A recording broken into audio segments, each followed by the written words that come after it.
Be me, Alex, mid-30s, veteran developer. Spent the better part of 10 years hopping from contract to contract, living the independent life. Pick up a project, architect it, deliver, invoice, repeat. No team-building retreats, no office gossip, no corporate theater. Just code and whatever technical mess needed untangling. It suited me. Clean transactions, clear expectations. Then the climate shifted. Fewer contracts floating around. Out of nowhere, a recruiter pitches a permanent role that's hard to ignore. Big salary, proper benefits, and a system on the brink of collapse. A sprawling enterprise platform, hemorrhaging money and stability. Exactly the kind of fire I've always preferred walking into. So I signed the papers and prepared to re-enter the world of cubicles and break room coffee. My first day was pretty standard. Filled out HR paperwork, got my laptop, met my new manager. The manager was a guy in his late 40s, looked perpetually tired. He gave me the rundown on the project, which was even worse than I'd imagined. He basically told me I had free rein to fix it. Just make the bleeding stop, Alex, was how he put it. Sounds good to me. I'm not here to make friends, I'm here to write clean code and refactor a dumpster fire. Then he walked me over to the Teams area. It was an open plan office, the kind that's supposed to foster collaboration, but really just fosters noise and distraction. I noticed the atmosphere was quiet. Not a productive, focused quiet. It was a tense, walking on eggshells quiet. The manager introduced me to the team, a handful of guys who all looked as tired as he did. They gave me weak handshakes and mumbled hellos. And then he introduced me to Morgan. She wasn't a developer. Her title was something vague like project coordinator or agile facilitator. She had that look, the one that combines supreme confidence with a deep-seated anger at everything. She didn't offer to shake my hand. She just sized me up and said my manager had forgotten to mention my pronouns. I must have looked at her blankly for a second. My manager jumped in looking nervous. Ah, yes, Morgan is our team's champion for creating a safe and inclusive workspace. Morgan smiled, but it didn't reach her eyes. I just said, I'm Alex, I'm here to fix the back end. The look she gave me could have curdled milk. I ignored it and found my assigned desk. The first few days were just me digging through the codebase, trying to make sense of the mess. I kept to myself, headphones on, mapping out the architecture and identifying the key failure points. The other guys on the team seemed almost afraid to talk to me, or to each other. Conversations were held in low murmurs. I figured out why pretty quickly. Every time a couple of the devs would start chatting, Morgan would magically appear. She'd stand near their desks, not saying anything, just listening with her arms crossed. The conversation would die out instantly. On my third day, I got the first email. The subject line was, "A friendly reminder on inclusive communication." It was from Morgan, sent to the entire team. It was a long list of problematic words and their inclusive alternatives. Don't say guys, say folks, or team. Don't say manpower, say human effort. Don't say sanity check, say quick check or confidence check. The list went on and on. It was absurd. I read it, archived it, and went back to my work. A few hours later, I saw it in action. One of the junior devs, a young kid who looked permanently scared, posted a question in the team chat. Hey guys, is anyone else having trouble connecting to the staging server? Less than a minute later, a reply from Morgan, @JuniorDev. A gentle reminder that we use gender-neutral language here. Folks or team is preferred. The poor kid immediately deleted his message and reposted it. Hey folks, is anyone else having trouble connecting to the staging server? No one answered his question for 20 minutes. I sighed, typed, yeah, the firewall rules were updated. Use the new VPN profile. I just pushed the config file to the repo and hit enter. A few seconds later, I got a direct message from the junior dev. Thanks man, seriously. I just replied with a thumbs up emoji. The next week was the first big team meeting about the project. I was ready. I had a full presentation on the systemic issues, a roadmap for the refactor, and a list of immediate priorities. We all gathered in the conference room. I was expecting to jump right in, but Morgan had other ideas. She stood at the front of the room and announced that we would start the meeting, as always, by checking in and going around the room to state our names and pronouns. I watched in a state of mild disbelief as each person, from the tired manager to the scared junior dev, dutifully recited their name and he/him. It was the most surreal, pointless ritual I had ever witnessed in a professional setting. The energy in the room was zero. It felt like a re-education camp. Then it was my turn. Everyone looked at me. Morgan was staring intently, like a predator waiting for its prey to make a wrong move. I just said, "I'm Alex. The primary issue is the cascading failure in the message queue service. It's causing a deadlock in the database. I have a plan to fix it." I turned to the monitor, plugged in my laptop, and pulled up my presentation. The silence was heavy. I could feel Morgan's glare on the side of my face. I completely ignored it and started walking the team through the technical details. I kept it professional, purely focused on the work. After a few minutes, the other devs started to engage. They asked smart questions. We started whiteboarding solutions.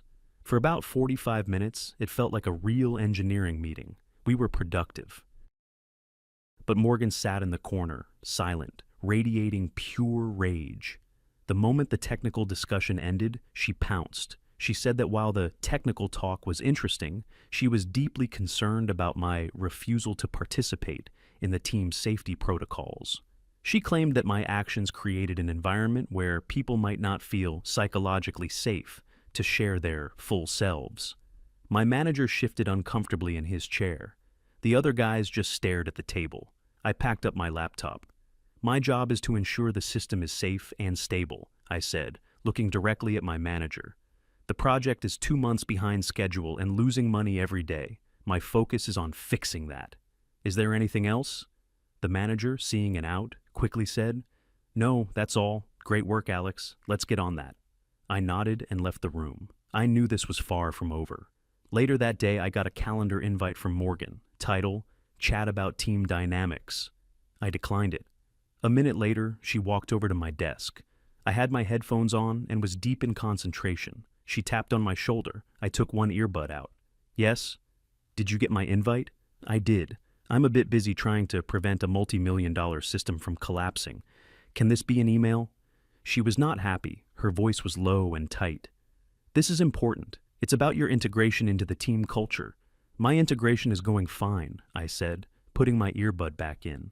"The code is getting better. That's my integration." I turned back to my screen. I could feel her standing there for another 30 seconds before she stormed off. The next level of escalation came via my manager.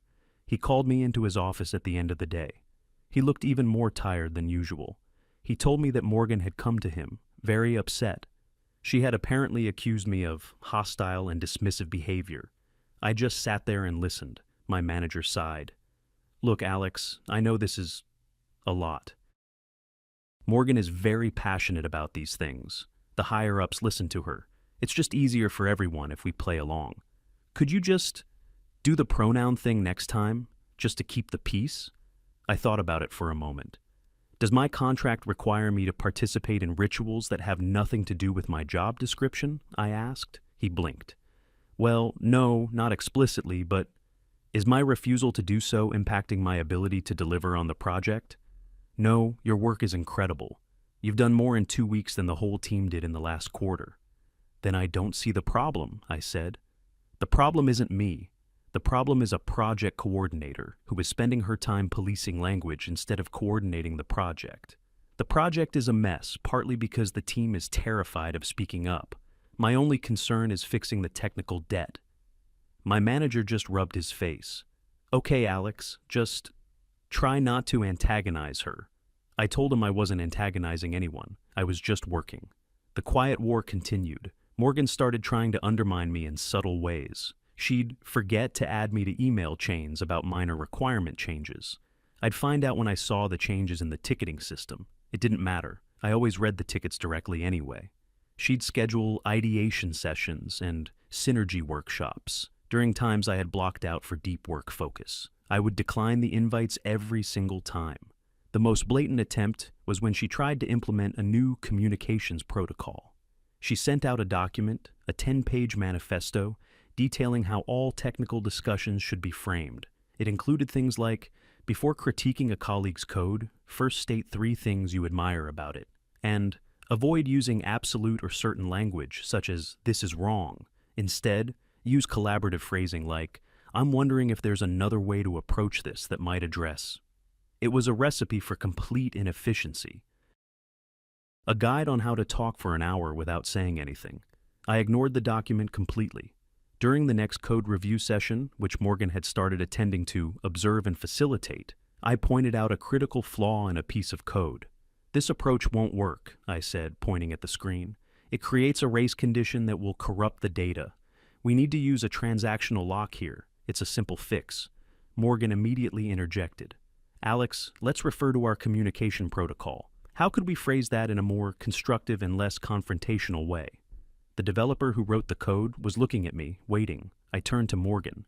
"The most constructive way to phrase this is the way that is clearest and prevents catastrophic data loss.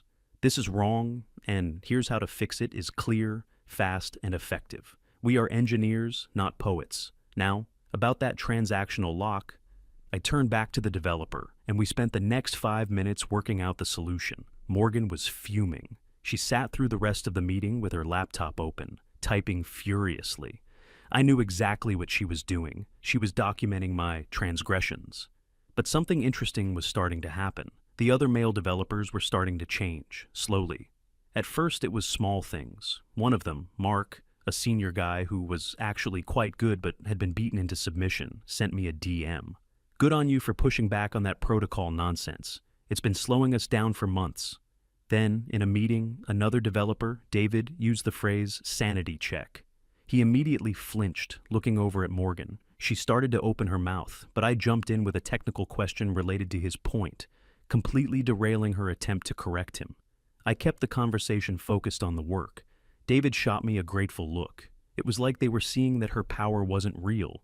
It was a bluff, and I was calling it just by doing my job. They started coming to my desk directly with questions, bypassing the chat where Morgan was always watching. Our corner of the office became an island of quiet productivity. Morgan noticed, of course. Her inability to control me was making her more and more erratic. She knew she couldn't attack my work, because my results were undeniable. The project was stabilizing for the first time in a year. The graphs were all pointing up. I was closing tickets, fixing bugs, and deploying stable code. So, she had to attack my character. Her new obsession became toxic masculinity.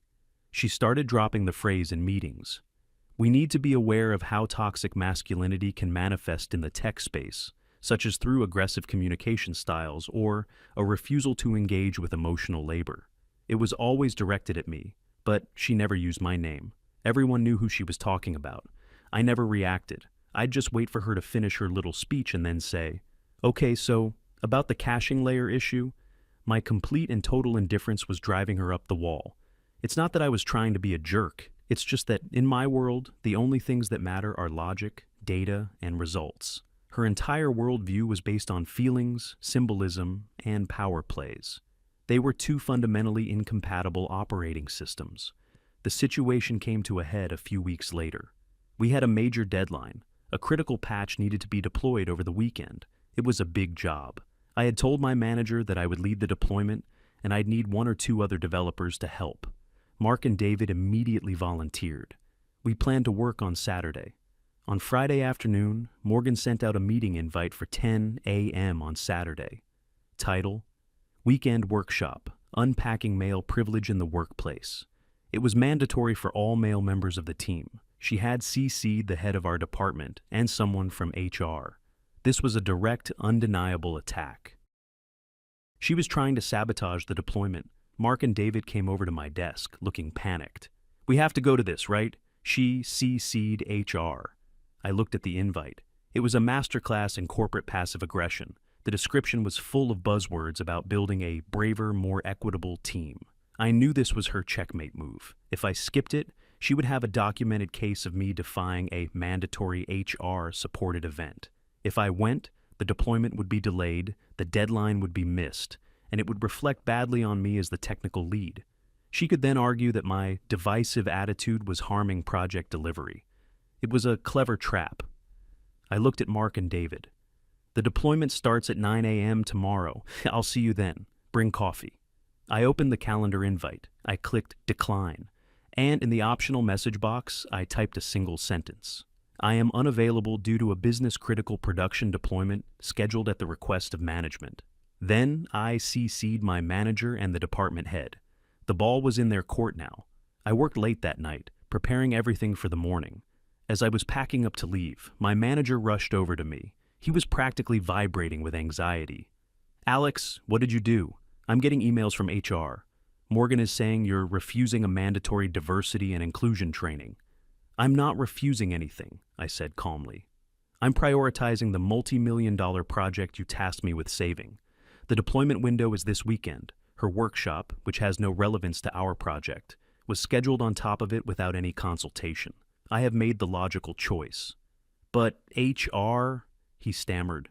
"Are you, as my manager, ordering me to abandon the deployment and attend the workshop instead?" I asked him directly. He froze. He knew he couldn't do that. If the deployment failed because he prioritized a nonsense workshop, the department head would have his hide. "Just fix the deployment," he finally mumbled. "I'll handle HR. I'll handle Morgan." I knew he wouldn't, not really. But he had given me the green light. The next morning, I met Mark and David at the office. The place was a ghost town, except for us. We got to work. At exactly 10 a.m., my phone started buzzing. It was a call from the conference room number. Morgan, I sent it to voicemail. A few minutes later, an email. Subject, urgent, mandatory meeting. Body, Alex, Mark, David. Your presence is required in conference room B immediately. I showed it to the other two. Mark looked nervous. David just shook his head and smirked. "Guess we're not on her good list," he said. We ignored it and kept working. The deployment was complex, and we needed to focus.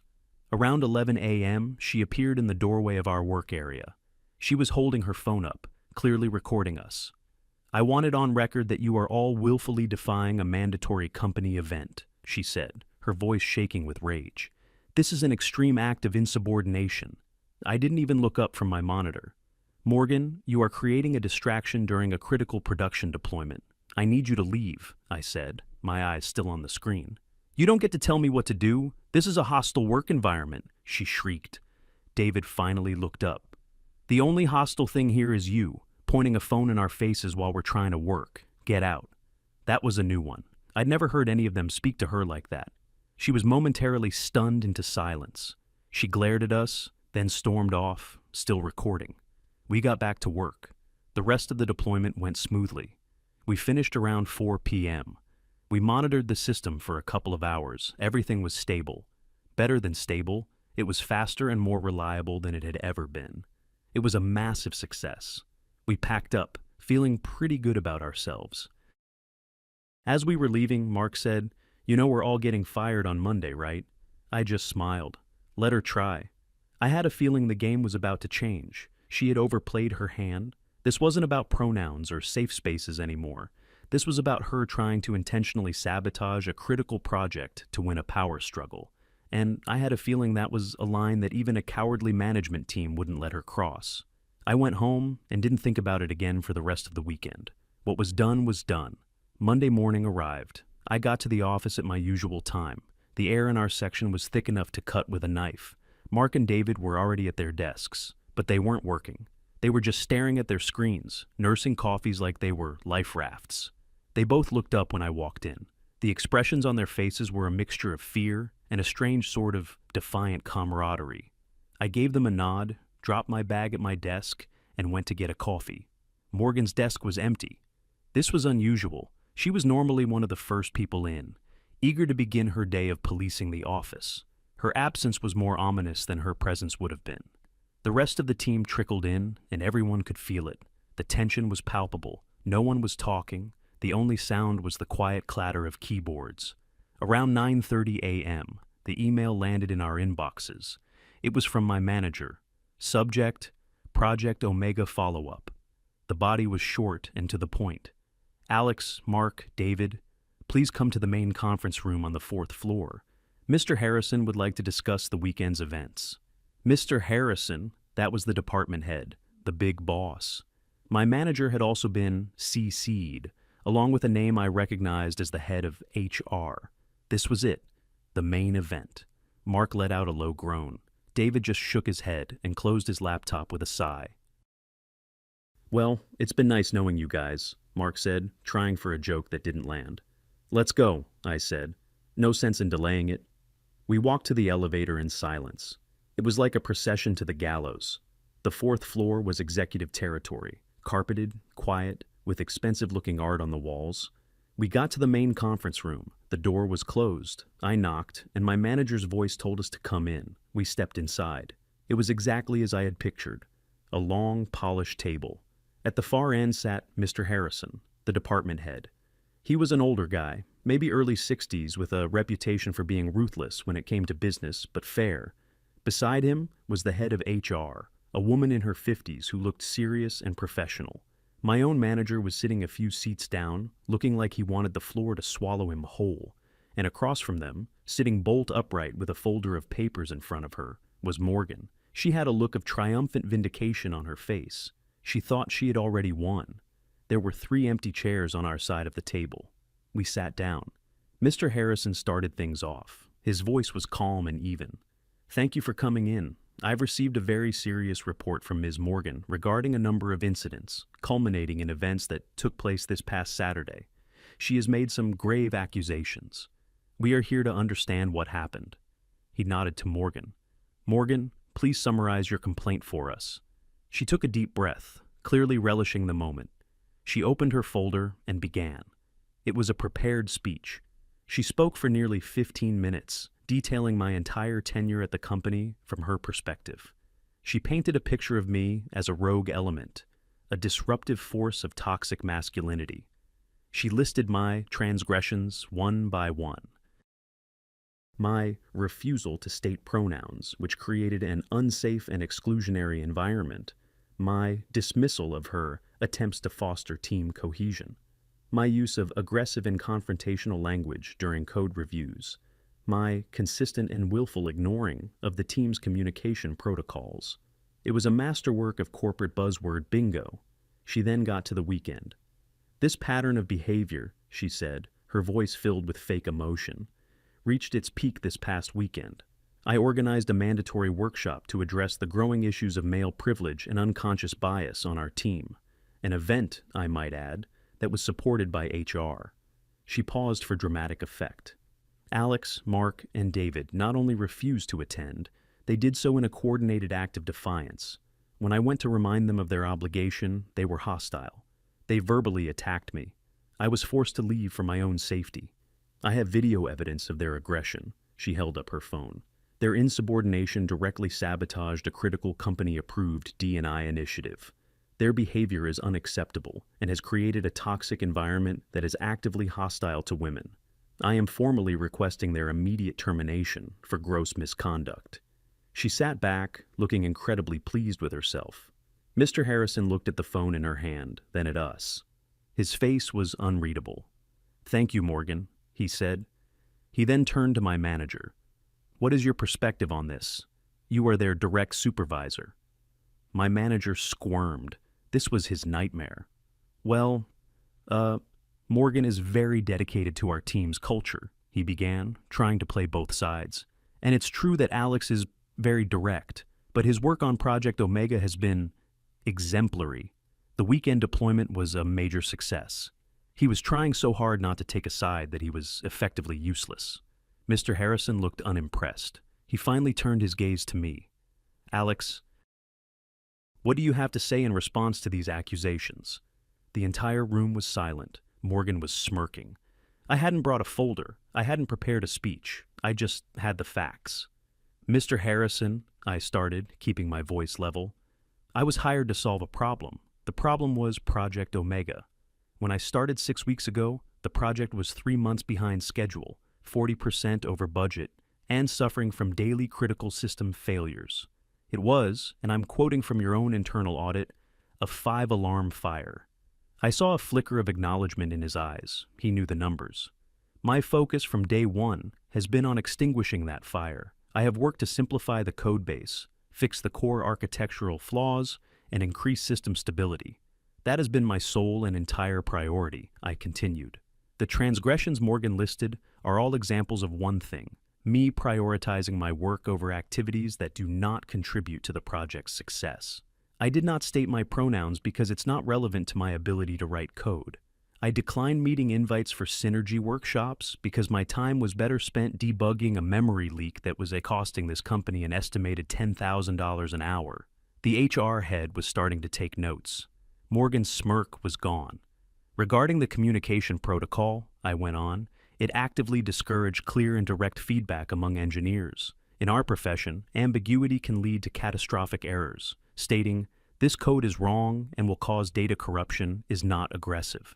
It is a necessary and precise statement of fact meant to protect the business. Softening that language to protect feelings puts the project at risk. I paused for a second, then looked directly at Morgan. Now, regarding this weekend, I was tasked by my manager to lead a critical deployment. This was the most significant patch we have deployed to date.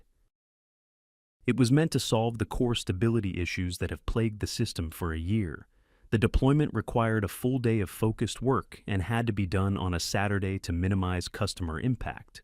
Mark and David volunteered their weekend to assist. I turned back to Mr. Harrison. On Friday afternoon, Morgan scheduled a mandatory workshop on top of this pre-planned business-critical work. She did not consult me or my manager.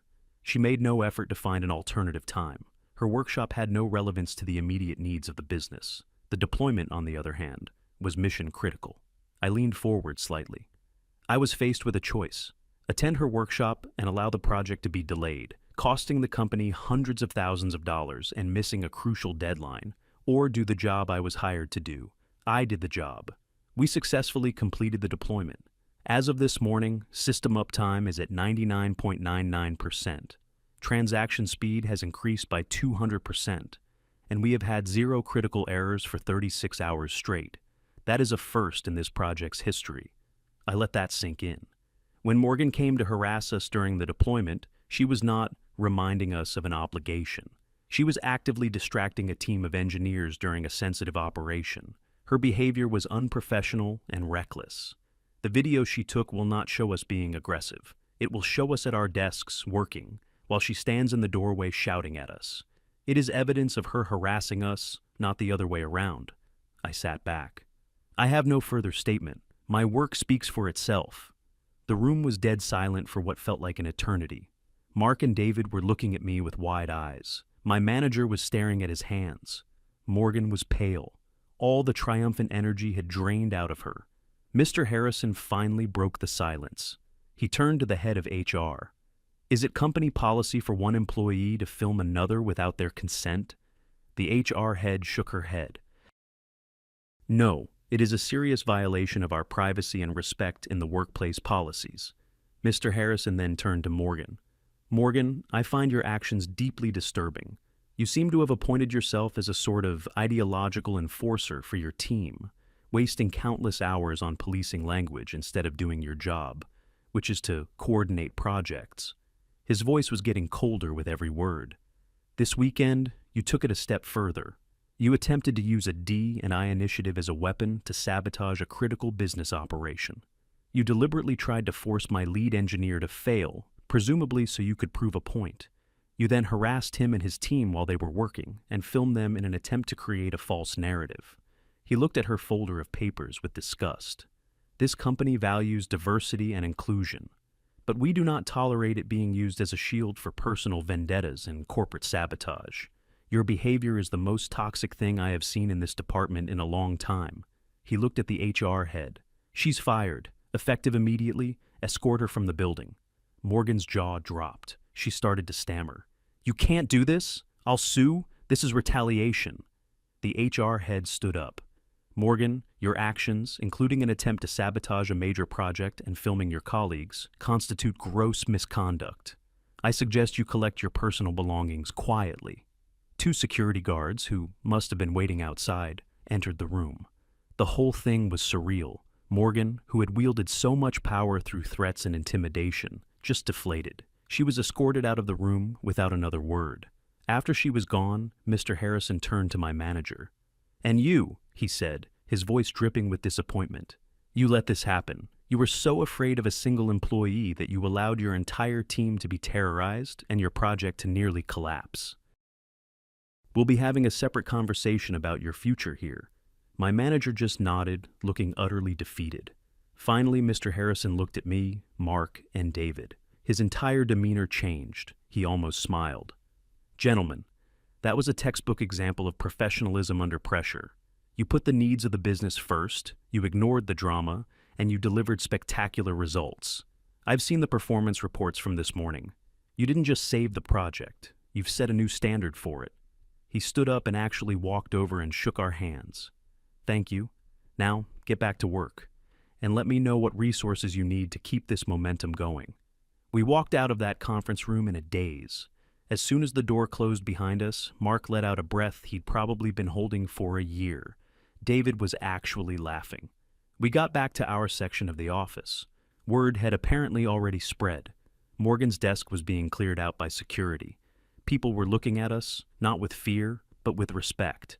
The junior dev, the kid who was always so scared, came over to my desk. Hey man, Alex, what you did, that was awesome, thank you. It was like a dam had broken. The office wasn't quiet anymore. People started talking to each other, about work, about the weekend, about nothing. The oppressive tension that had choked the place for so long was just gone.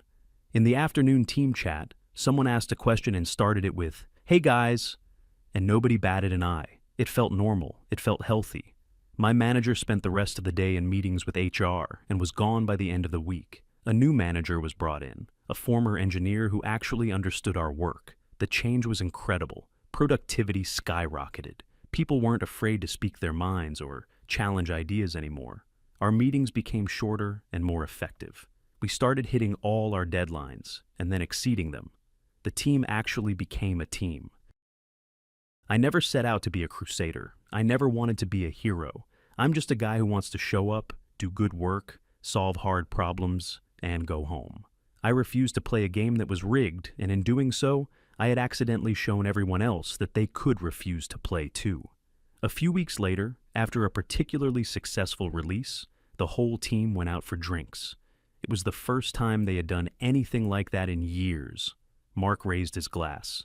"A toast," he said, looking at me. "To Alex, the guy who reminded us that we're paid to write code, not to walk on eggshells."